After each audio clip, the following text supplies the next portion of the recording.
Мен не қылған адаммын?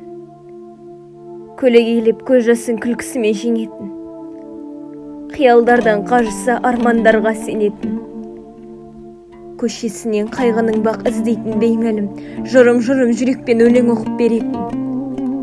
Мен не қылған адаммын? Жер бетінде не қалды бұл жүрекке сыймайтын?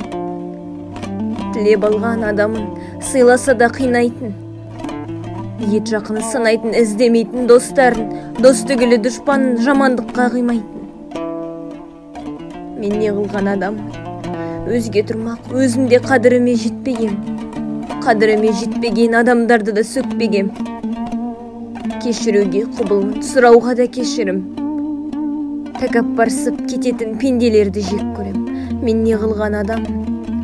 Бір мейірім күтетін жан біткеннен өлмеген, бір жылылық тосатын жан біткеннен көрмеген. Мен осындай адаммын.